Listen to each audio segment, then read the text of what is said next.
I don't understand. Where's my money? I asked, staring at the nearly empty balance on the banking app. My chest tightened as I scrolled through the transactions again, hoping I'd somehow missed something.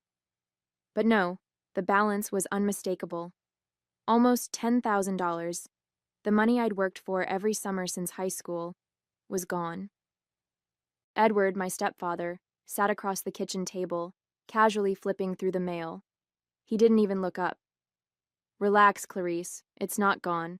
I moved it into a better account for you. Higher interest and all that. I blinked, trying to process his words. You moved it? Without telling me? He finally glanced up, his expression calm and patronizing.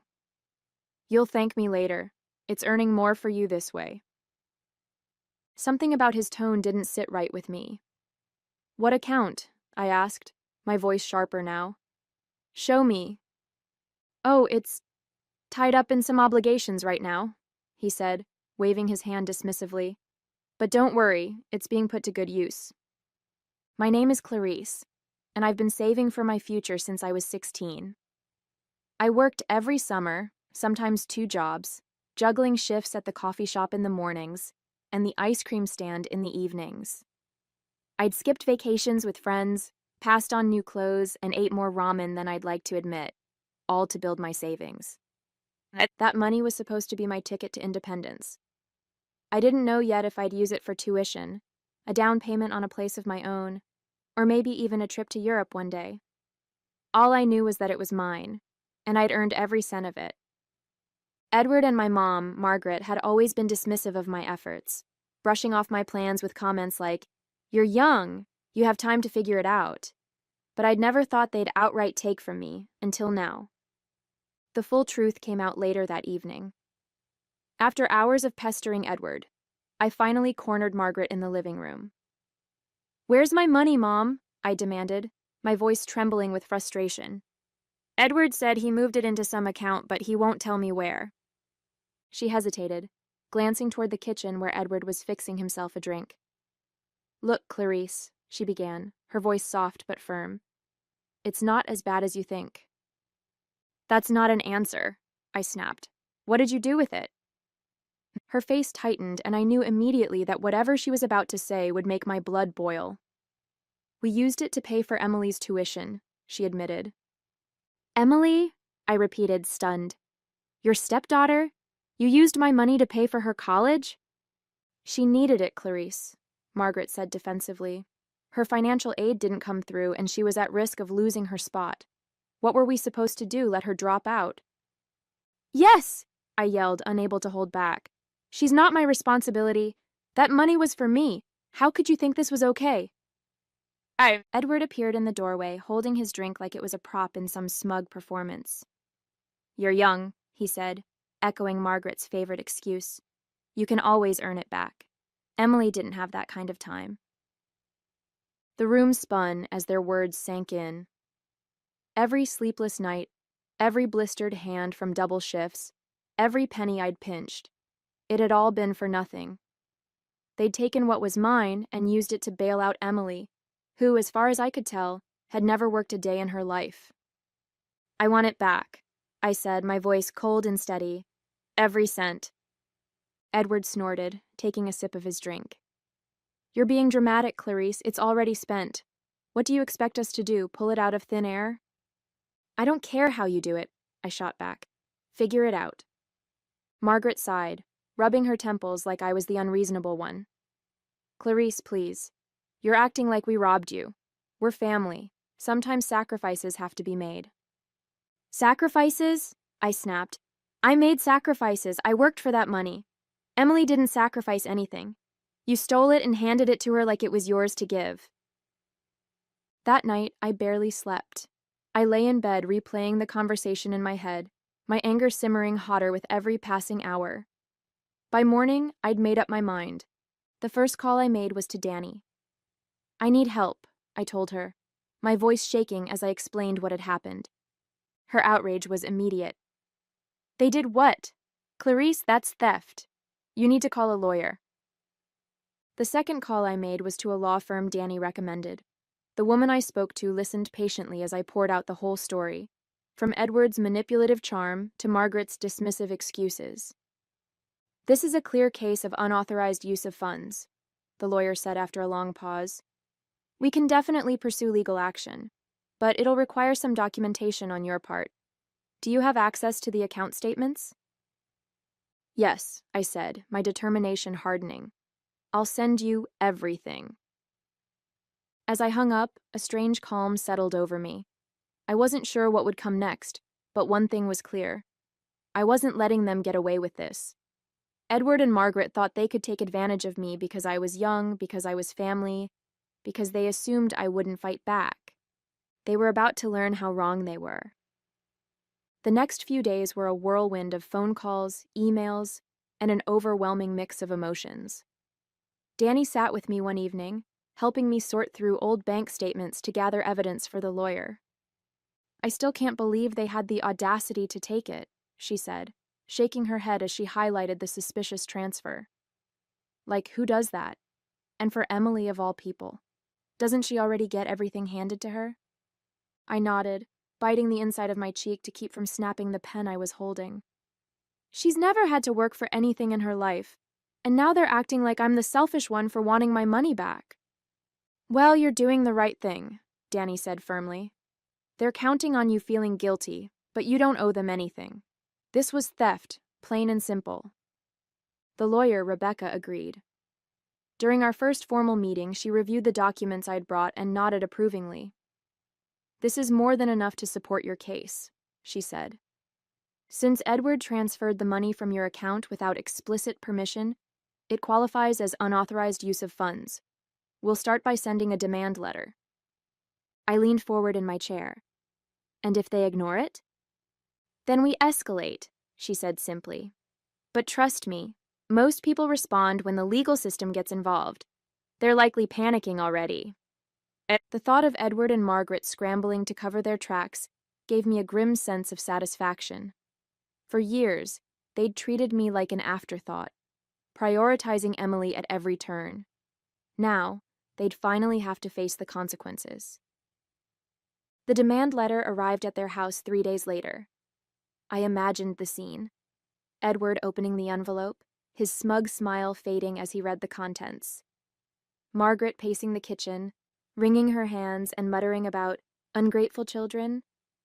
Emily, oblivious as always, lounging in her dorm room with no idea what was happening. It didn't take long for the fallout to reach me. My phone buzzed late that evening, Edward's name flashing on the screen. I debated ignoring it, but decided to pick up, my curiosity winning out. "What the hell is this, Clarice?" he barked the moment I answered. "You sent a lawyer after us?" I took a deep breath, keeping my voice steady. "I did. You stole my money, Edward. This is me holding you accountable." "Stole?" he repeated, his tone dripping with incredulity. "We're family. It was a loan." "No, it wasn't," I said sharply. "You didn't ask me. You didn't even tell me. You just took it." Margaret's voice cut in from the background. "Clarice, you're being ridiculous. We did this for Emily. She needed help." "And I didn't?" I shot back. "Do you have any idea how hard I worked for that money? How much I gave up to save it? You had no right." Edward scoffed. "You're young. You can earn it back. This is a waste of everyone's time." "I guess we'll let the courts decide that," I said before hanging up. Their defiance only fueled my resolve. Rebecca filed the formal complaint the next day, citing unauthorized use of funds and breach of trust. "This should get their attention," she said as she emailed me the court documents. "If they refuse to repay the full amount, we'll move forward with legal proceedings." As word of the situation spread, I started hearing from extended family. Margaret had apparently told them I was being unreasonable, framing herself and Edward as selfless parents who'd made a tough decision for the good of the family. But I wasn't about to let their narrative go unchecked. During one particularly heated phone call, my aunt tried to intervene. "Clarice, you have to see it from their perspective," she said. "They were just trying to help Emily. Isn't that what family does?" "Family doesn't steal from each other," I replied coldly. "They could have asked me. They didn't. They just took what they wanted and assumed I wouldn't fight back. There was a long pause before she muttered, "Well, I suppose you have a point." Meanwhile, Danny became my lifeline. She stayed up late with me, going over Rebecca's updates and helping me stay focused. "I know it's exhausting," she said one night, as we sat in my living room, surrounded by paperwork. "But you're almost there. They're already cracking under the pressure." She wasn't wrong. Margaret had started sending me long, rambling texts, alternating between guilt-tripping and pleading for forgiveness. "We didn't mean to hurt you. Can't we just move on from this?" One message read. Another said, "Why are you dragging us through this? Emily's education is important. Don't you want her to succeed?" Edward, on the other hand, doubled down on his arrogance. When Rebecca contacted him for a statement, he refused to cooperate, insisting the money was family property and that I had no claim to it. "Let him dig his own grave," Rebecca said when I told her. "The courts don't look kindly on people who justify theft as a family matter." The breaking point came when Emily finally found out what was happening. She called me out of the blue, her tone more annoyed than apologetic. "Why are you making such a big deal about this?" she asked. "It's not like you needed the money right away." "Do you even hear yourself?" I snapped. "That money wasn't yours, it wasn't Edward's, it wasn't Margaret's, it was mine. And you're benefiting from something that was stolen from me." "Well, what do you want me to do about it?" she said, clearly exasperated. "Nothing," I replied. "I want them to do something about it. And trust me, they will." By the time the court date was set, Edward and Margaret were visibly unraveling.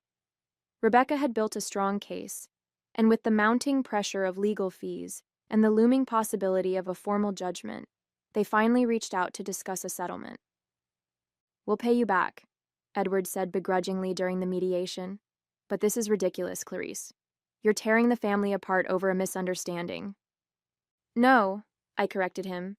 "You tore this family apart the moment you decided my hard work didn't matter. This is me fixing it." The mediation room was stark and sterile, the kind of place that didn't allow for illusions. Edward sat across the table from me, arms crossed, his face a mask of frustration. Margaret sat beside him, wringing her hands and avoiding my gaze. Rebecca, my lawyer, sat confidently at my side, flipping through the stack of documents that outlined every detail of their betrayal. The mediator, a middle-aged woman with a calm but firm demeanor, began the session. "We're here to resolve the dispute between Clarice and Edward and Margaret Reynolds regarding the unauthorized transfer of $10,000 from Clarice's account. Both parties will have the opportunity to present their positions, and will work toward a settlement that satisfies both sides." "Let me start by saying this is a huge misunderstanding," Edward said, leaning forward. His tone was measured, but the tension in his voice was unmistakable. "We didn't steal anything. We moved the money to help our other daughter Emily with her tuition. Clarice is young, she has plenty of time to save more." Rebecca didn't even flinch. "You transferred $10,000 out of her account without her permission," she said, her voice cutting through his excuses. "That's not a misunderstanding. That's theft." Edward smirked, but it didn't reach his eyes. "It's family money. We're all part of the same household. I didn't think we needed to ask for permission."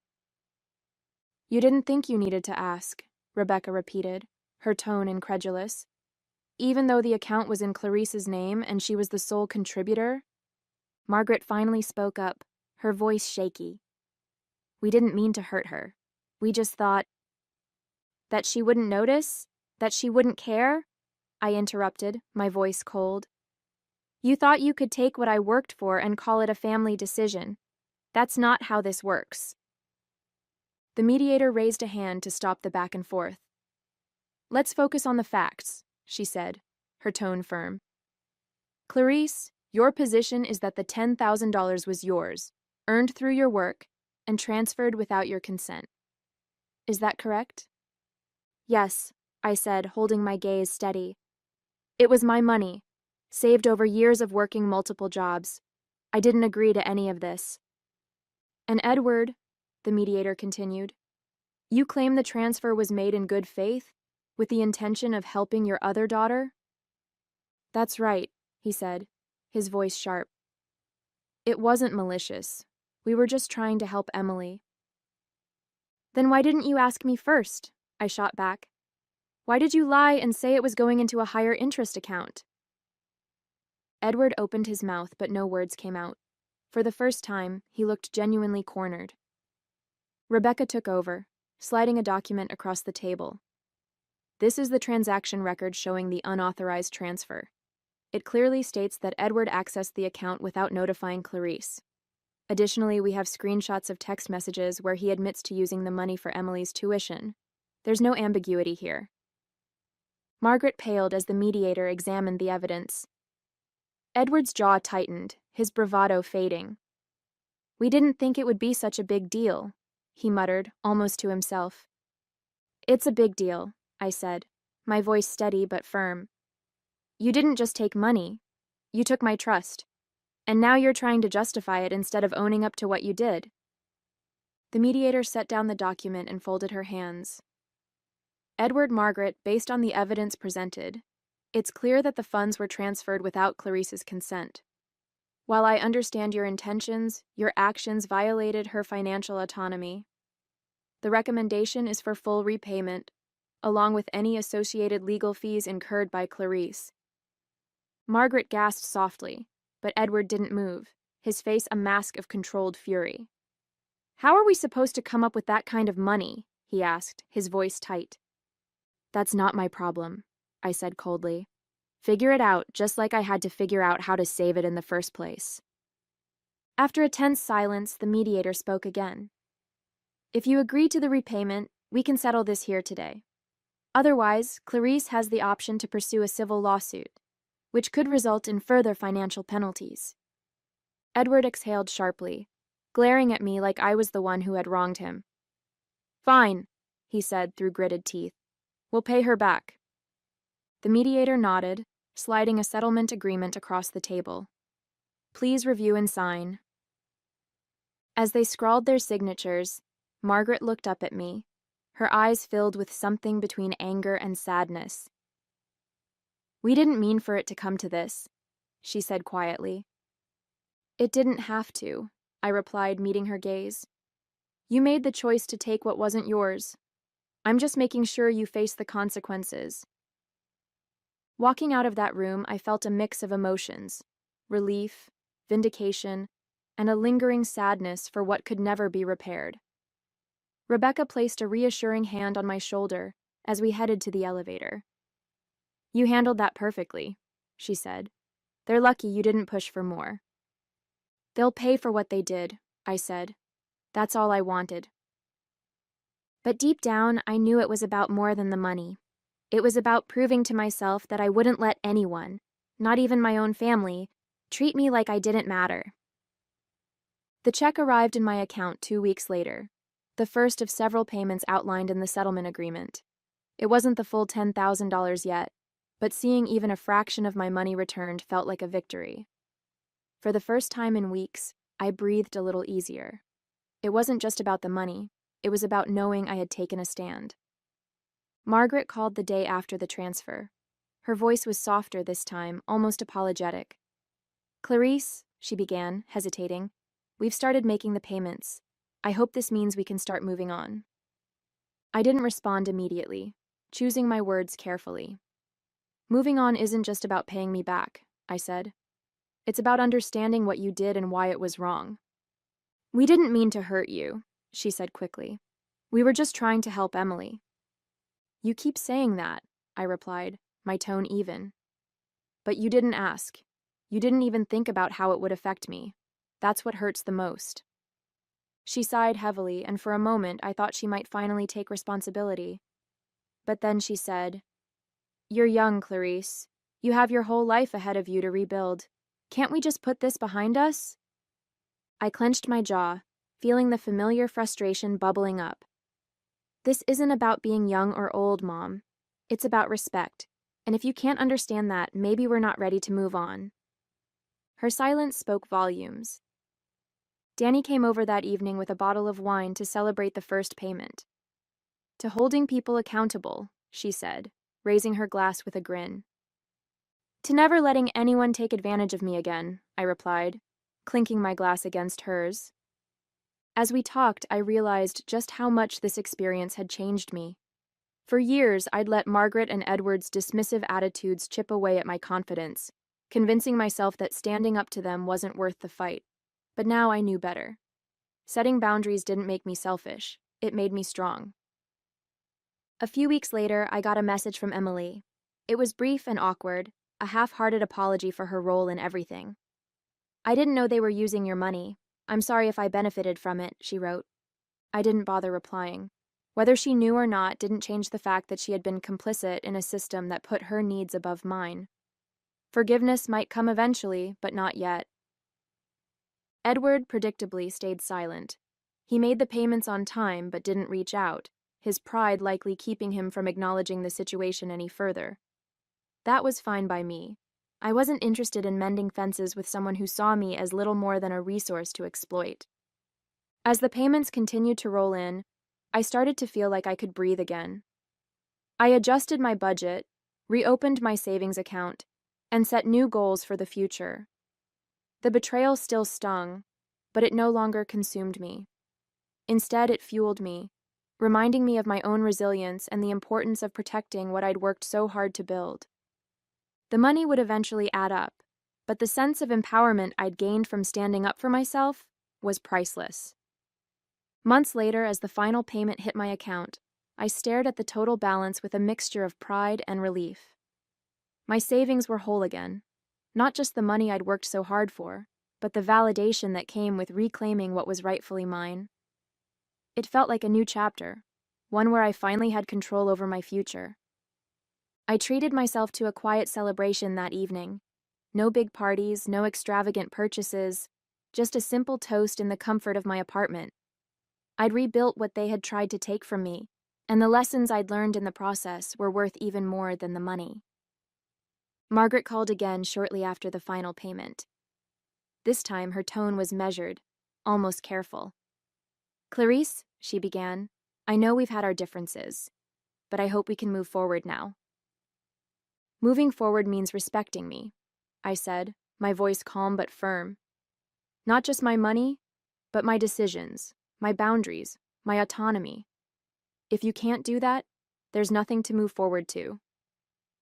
There was a pause on her end, long enough for me to wonder if she'd finally heard me. "I'll try," she said quietly. "I really will." It wasn't a perfect apology, but it was a start. I didn't respond with forgiveness. It would take time to rebuild trust, but I felt a flicker of hope that maybe one day our relationship could be mended. For now, though, I was focused on myself. Danny and I sat on the balcony of my apartment a few weeks later, sipping wine as the sun set. She raised her glass and said, "So what's next for the amazing Clarice? Big plans?" I smiled, feeling lighter than I had in months. "I'm not sure yet," I admitted. "Maybe it's time to finally go back to school. Or maybe I'll invest in something I've always wanted. All I know is that whatever I do next, it'll be on my terms." "To your terms," she said, clinking her glass against mine. As I drifted off to sleep that night, I thought about the journey that had brought me here. Edward and Margaret had underestimated me, thinking I'd let their betrayal slide because of family ties. But I'd proven them wrong. I'd stood up for myself, reclaimed what was mine, and walked away stronger for it. The money in my account wasn't just a number. It was a symbol of my resilience, my independence, and my ability to fight for what I deserved. Whatever came next, I knew I was ready. And this time, no one would take it away from me.